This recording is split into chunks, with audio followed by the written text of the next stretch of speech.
আসসালামু আলাইকুম রহমতুল্লাহি ওবরকাতুহু। সম্মানিত দর্শক, ইরান এবং ইসরায়েলের যে যুদ্ধ, এটি এখন চূড়ান্ত যুদ্ধে রূপ নেয়ার পর্যায়ে। যদি আগামী ৪৮ ঘন্টার মধ্যে ইরান আবার আক্রমণ করে এবং ইসরায়েল আবার আক্রমণ করে, এটা একটা সর্বাত্মক যুদ্ধে রূপান্তরিত হবে। এবং এই যুদ্ধকে কেন্দ্র করে ধর্মীয় উন্মাদনা এবং পরাশক্তিগুলোর তাণ্ডব এবং পরমাণু যুদ্ধের যে ভয়াবহতা, এটি সারা বিশ্বকে গ্রাস করবে। এমনকি এই বিশ্বের যে অস্তিত্ব, সেই অস্তিত্ব নিয়ে টান পড়বে। এবং আমরা যদি আবার সেই প্রাগৈতিহাসিক যুগে ফিরে যাই, সেটা অস্বাভাবিক কিছু নয়। যখন ইউটিউবের মাধ্যমে কন্টেন্ট তৈরি শুরু করি, তখন নিয়মিত ৩-৪টি বিষয় নিয়ে আলোচনা করতাম। দেশের রাজনীতি, তার সঙ্গে সঙ্গে ধর্মীয় কিছু বিষয় নিয়ে আলোচনা করতাম। আর আন্তর্জাতিক বিষয় থাকতো। তখন মালয়েশিয়ার রাজনীতি, পাকিস্তান ইমরান খান কী করলেন, ইরানে কি হচ্ছে, এই সমস্ত বিষয় নিয়ে আমাদের যারা জনগণ, তাদের নিদারুণ আগ্রহ ছিল। আওয়ামী লীগ জমানাতে এই আগ্রহটা ছিল। কিন্তু এখন এই গত ১০ মাসে পুরো পরিবেশ এবং পরিস্থিতি এমন হয়ে গেছে যে আমাদের ঘাড়ের উপরে এত বেশি সমস্যা, যে আমাদের সেই ইউক্রেন যুদ্ধ নিয়ে আলোচনা করারও ইচ্ছা হয় না, আর মানুষের শোনারও ইচ্ছা হয় না। আমাদের অর্থনৈতিক সমস্যা, আমাদের রাজনৈতিক সমস্যা, আমাদের সীমান্ত সমস্যা, ভারতের সাথে আমাদের সমস্যা, আমাদের বন্দর নিয়ে সমস্যা, বিএনপি জামাতের সমস্যা, ইলেকশন নিয়ে সমস্যা, সব মিলিয়ে ১৮ কোটি মানুষ আমাদের, যারা বলছেন যে এখন ডক্টর মোহাম্মদ ইউনূস, তিনি কিন্তু একটা কথা বেফাঁসুলে বলে ফেলেছেন যে এখানে গাজার মতো পরিস্থিতি বিরাজ করছে। হয়তো আমাদের শিল্প কলকারখানা, বাড়িঘর ওই গাজার মতো ওইভাবে ভেঙে যায়নি, কিন্তু আমাদের মন এবং মস্তিষ্কে যে ভয়, আতঙ্ক, অনিশ্চয়তা, এটা গাজাবাসীর মতোই হয়ে গেছে। এরকম একটা কথা কিন্তু প্রধান উপদেষ্টা বলেছিলেন এবং ব্যাপক সমালোচনা হয়েছিল তখন সেটি নিয়ে। কিন্তু আপনি যার অবস্থান থেকে যদি চিন্তা করেন, তাহলে পরিস্থিতিটি কিন্তু ওইরকমই, অনেকটা ইয়ানফসি। এর কারণ হলো এই মুহূর্তে বিশ্ব ধ্বংস হতে বসেছে। মুসলিম উম্মাহ ধ্বংস হতে বসেছে। ইসরায়েল নামক রাষ্ট্রটি বিলীন হয়ে যেতে পারে। মানচিত্র থেকে একেবারে, যাকে বলা হয়, এটা বিলুপ্ত হয়ে যেতে পারে। একইভাবে পৃথিবীতে যে শিয়াবাদ রয়েছে, শিয়াইজম, তো সেই শিয়াইজমটি একেবারে কবর রচিত হতে পারে। এই প্রথম, যেটি সেই কারবালার ঘটনার পরে কেউ কখনো পারেনি, সেটি এই মুহূর্তে এক্সট্রিম একটা পর্যায়ে চলে গেছে। এবং ইরান নামক যে রাষ্ট্রটি, যেটি আলেকজান্ডার দখল করেছিলেন, আক্রমণ করেছেন কিন্তু রাখতে পারেননি, যেটি হালাকু খান দখল করেছেন কিন্তু রাখতে পারেননি, এভাবে বহু মানুষ, বহু বিজেতা এবং অনেক বড় বড় মানুষ ইরানের ধারে কাছে যেতে পারেনি, সাহস পাননি। ইউরোপের কোনো অন্য কেউ লোক বা এশিয়ার অন্য কোনো বিজেতা। তো সেই রকম একটা রাষ্ট্রের সঙ্গে এখন ইংল্যান্ড, ফ্রান্স, আমেরিকা, তারা প্রক্সি যুদ্ধ করার জন্য তাদের সমস্ত শক্তি নিয়ে পারস্য উপসাগর, আরব সাগর থেকে শুরু করে পার্শ্ববর্তী যে সকল সাগর রয়েছে, ভূমধ্য সাগর, সব জায়গাতে তারা ব্যাপক রণপ্রস্তুতি নিয়ে দাঁড়িয়ে আছে।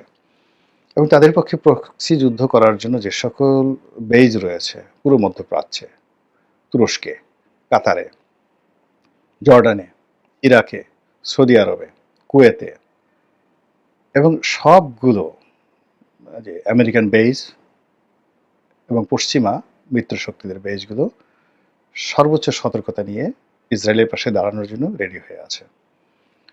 অন্যদিকে মুসলমান বিশ্ব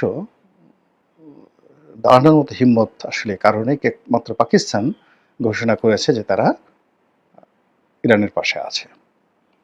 এর বাইরে চীন, রাশিয়া, উত্তর কোরিয়া, তারা সরাসরি এখানে ইরানের পক্ষে থাকার জন্য প্রত্যয় দেখাচ্ছে।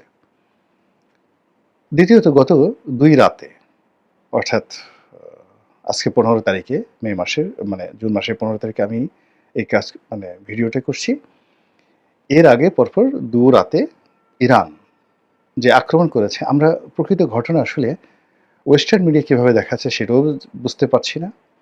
এখানে আমরা চীনের কতগুলো গণমাধ্যম, ইরানের গণমাধ্যম এবং আমাদের বাংলাদেশের যে গণমাধ্যম তাদের যে বক্তব্য, সেই বক্তব্যে এগুলো প্রো ইরান। ইরান যা কিছু করছে সেটাকে খুব বড় করে দেখানো হচ্ছে। তারা জেরুজালেম শেষ করে দিয়েছে, তাদের যে বন্দর নগরী হাইফা সেটা শেষ করে দিয়েছে, এবং সেখানে যে বিদেশি ইনভেস্টমেন্ট ছিল, সেখানকার যে বিমানবন্দর জেরুজালেম, তারপর শেষে তেল আবিব, এরপর হাইফা, এখানকার যে সামরিক স্থাপনা, বিমানবন্দর, নৌবন্দর সব কিছু তছনছ করে দিয়েছে ইরান। এই ধরনের কথা আমরা বাংলাদেশে বসে দেখছি, শুনছি এবং আলহামদুলিল্লাহ বলছি, এবং আমরা ইরানের বিজয় কামনা করছি। একই সঙ্গে আমাদের দেশের কিছু মোল্লা আছেন যারা শিয়াদের বিরুদ্ধে, সুন্নি মোল্লা, তো তারা আবার ইসরায়েলের পক্ষ অবলম্বন করছে। তারা বলার চেষ্টা করছে যে এখানে ইসরায়েলের কোনো দোষ নেই, এই পুরো যে অপকর্মটি শিয়া নেতৃত্বের কারণেই হচ্ছে, এবং তাদের প্রতি আল্লাহর গজব, তারা এই কাজ করেছে। এই ধরনের বক্তব্য কিন্তু আমাদের বাংলাদেশে বসে দেয়া হচ্ছে। মধ্যপ্রাচ্য পুরো যে রাজনৈতিক চিত্র, সেই রাজনৈতিক চিত্রে এমন একটা সংকট তৈরি হয়েছে। ইরানের পরে ইরাক, তো ইরাকের পর হলো লিবিয়া না, ইরাকের পর কুয়েতের পর মিশরের পর জর্ডান।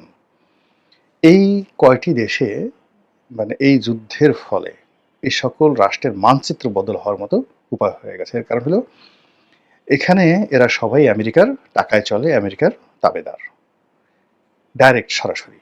এর বাইরে সেমি যাকে বলা হয় তাবেদার হিসেবে সৌদি আরব, সংযুক্ত আরব আমিরাত এবং কাতার, তারা রয়েছে। এর বাইরে ইরানি প্রক্সি ওয়ার চালানোর জন্য ইরানের যে সকল ভূমি, বিশেষ করে সিরিয়া, ইয়ামেন, এরপরে লেবানন, তার সঙ্গে সঙ্গে পশ্চিম তীর, গাজা, এখানে ইরানের ব্যাপক উপস্থিতি আছে প্রক্সি যুদ্ধ চালানোর জন্য। এবং একই সঙ্গে যেটাকে রেড সি বলা হয়, লোহিত সাগর, তো লোহিত সাগর, পারস্য উপসাগর, আরব সাগর, ভূমধ্য সাগর, এই 3টি সাগরের সঙ্গে সঙ্গে খুবই গুরুত্বপূর্ণ দুটো জলপথ, অর্থাৎ কায়রো মিশরের আন্ডারে, কিন্তু এখানে ইচ্ছা করলে ইরান ইন্টারভেন করতে পারে, সেটা হলো সুয়েজ খাল। আর একটা হলো হরমুজ প্রণালী, অত্যন্ত গুরুত্বপূর্ণ, যেটি ইরান ইন্টারভেন করতে পারে। এবং এই দুটো জায়গাতে যদি ইরান খুব সহজেই তাদের কর্তৃত্ব দেখাতে পারে, শক্তিমত্তা দেখাতে পারে, তাহলে পুরো ইউরোপের যুদ্ধ করা ছাড়া কোনো উপায় থাকবে না। আর ইউরোপ যখন এখানে যুদ্ধ করবে, যে যুদ্ধ আলটিমেটলি একটা প্রক্সি যুদ্ধ ইউরোপের সঙ্গে চলছে আমেরিকার, এবং আরেকটি প্রক্সি যুদ্ধ চলছে রাশিয়াতে ইউক্রেনকে কেন্দ্র করে, অর্থাৎ ইউক্রেনকে এখানে ডবল কাজ হয়ে যাবে। অর্থাৎ ইউক্রেনকে কেন্দ্র করে আমেরিকা এবং ইউরোপ এখন বিপরীত অ্যাঙ্গেলে চলে এসেছে। আবার মধ্যপ্রাচ্যের ইসরায়েলকে কেন্দ্র করে ইউরোপ এবং আমেরিকা এখন একই বৃত্তে, একই প্ল্যাটফর্মে কাজ করার চেষ্টা করছে। আর এর ফলে কি হলো, রাশিয়া এবং ইউক্রেনের মধ্যে যে সমস্যা রয়েছে, সেই সমস্যাটা দেখবেন যে অটোমেটিক সমাধান হয়ে পুরো ইউক্রেন এবং রাশিয়া ইরানের পক্ষে চলে আসতে বাধ্য হবে। এই যে একটা রাজনৈতিক টারমাইল, একটা যুদ্ধ পরিস্থিতি, একটা কমপ্লেক্স পরিস্থিতি, আমি এটা দ্বিতীয় বিশ্বযুদ্ধ বা প্রথম বিশ্বযুদ্ধ ঠিক এতটা ব্যাপক দেখিনি। এবং এই যুদ্ধের যে উত্তাপ, এটা ইজিলি চীন, Bharat, Singapore, Indonesia, Malaysia, Pakistan, Bangladesh, আমরাও এর থেকে রক্ষা পাব না। যেটা দ্বিতীয় বিশ্বযুদ্ধে, প্রথম বিশ্বযুদ্ধে এই ঘটনা ঘটেনি, খুব সীমিত আকারে। প্রথম মহাযুদ্ধের তাপ্তে দিকে আসেই নেই, খুব অল্প এখান থেকে লোকজন যুদ্ধ করতে গেছে, কাজী নজরুল থেকে শুরু করে অনেকেই ওই ফ্রন্টে যুদ্ধ করে গেছেন।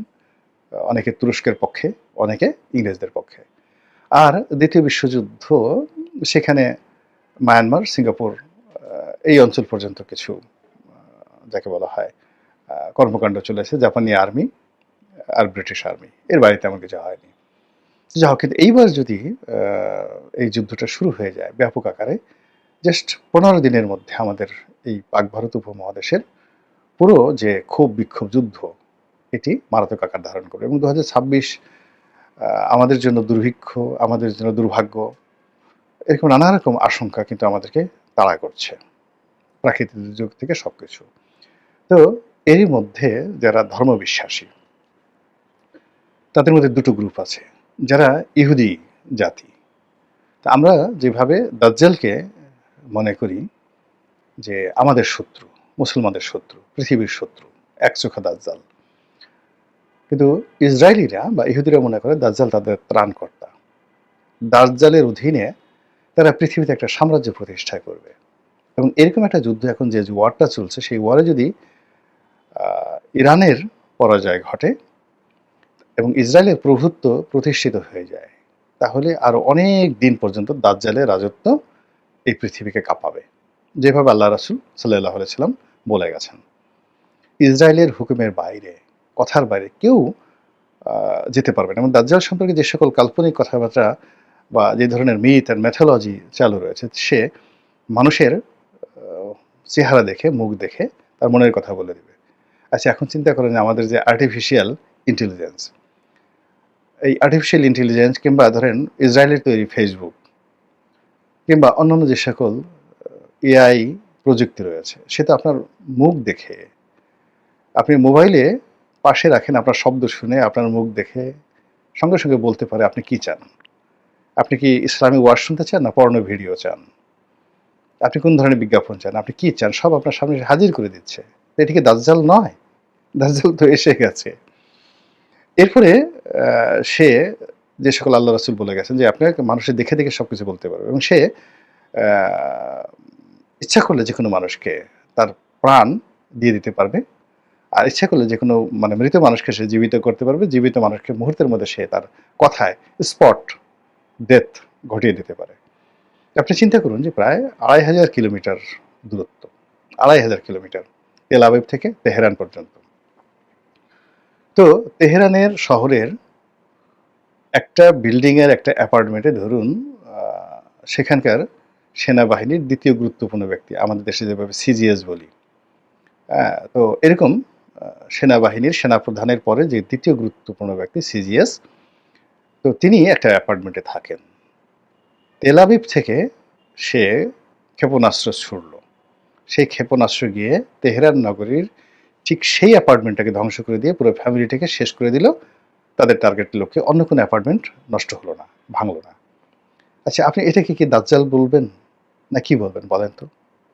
কি প্রযুক্তি চলছে এখন এখানে? তো আপনার দোয়া দ্রুত তসবির ব্যাপার না, কি প্রযুক্তি কোথায় চলে গেছে? কিংবা ইরান থেকে যে আক্রমণ পরিচালিত হচ্ছে, হাজার হাজার ক্ষেপণাস্ত্র, শত শত ক্ষেপণাস্ত্র পুরো সিস্টেমকে তছনছ করে দিয়ে আকাশপথ পাড়ি দিয়ে যেভাবে এসে ইসরায়েলের উপর আক্রমণ চালিয়ে পুরো ইসরায়েলের সামরিক ঘাঁটি তছনছ করে দিচ্ছে, এটাকে আপনি ইমাম মাহাদির কারামত হিসেবে আপনি কিভাবে দেখবেন বলেন? যেভাবে ইমাম মাহাদির নেতৃত্বে সব ঐক্যবদ্ধ হবে, মুসলমানরা ঐক্যবদ্ধ হবে, যে যুদ্ধের কথা আছে, এটাকে 1400 বছর আগে বলে যাও, এটাকে একটা রূপক করতে ধরেন না, ধরার পর দেখেন তো মিলে যায় কিনা। এখন এই যে ইমাম মাহাদি ভার্সেস দাজ্জাল, আমরা যেভাবে কল্পনা করি, ছবি আঁকি, দাজ্জাল মিন্স একজন পার্সন, তার একটা চোখ থাকবে কপালের মধ্যে, তিনি হবেন এক চোখা, এরকম। তো সেটাকে আপনি যদি একটা সময়, একটা প্রযুক্তি, একটা টাইম ফ্রেম, একটা ধ্বংসাত্মক যাকে বলা হয় কর্মকাণ্ড, সেদিকে আপনি নিয়ে যান, এই গ্রুপ অফ পিপলে নিয়ে যান, দেখেন যে দাজ্জালের কর্মকাণ্ড শুরু হয়ে গেছে কিনা, দাজ্জালি অ্যাক্টিভিটিস। আবার যদি মুসলমানদের রিভাইভের ব্যাপার আসে, মুসলমানরা গত সেই বলতে গেলে অষ্টাদশ শতাব্দী থেকে সারা পৃথিবীতে যেভাবে মার খাচ্ছে, সারা দুনিয়াতে মার খাচ্ছে অষ্টাদশ শতাব্দী থেকে। ইথিওপিয়াতে, আফ্রিকাতে, পুরো উত্তর আফ্রিকাতে, এরপর পুরো মধ্যপ্রাচ্যে, আমরা পাক ভারত উপমহাদেশে, এবং এখন পর্যন্ত আমরা শুধু মার খেয়ে যাচ্ছি। সেক্ষেত্রে ইরানের যে এই বিজয়টি একটা, আপনার কি মনে হয় নতুন একটা ইতিহাস তৈরি করবে না? ফলে কি হলো, আমাদের এই মুহূর্তে বাংলাদেশের যে চলমান সমস্যা, সেই সমস্যাটাকে একটা আলাদা জায়গাতে রাখেন। এটাকে খুব বড় করার দরকার নাই কিংবা খুব ছোট করার দরকার নাই।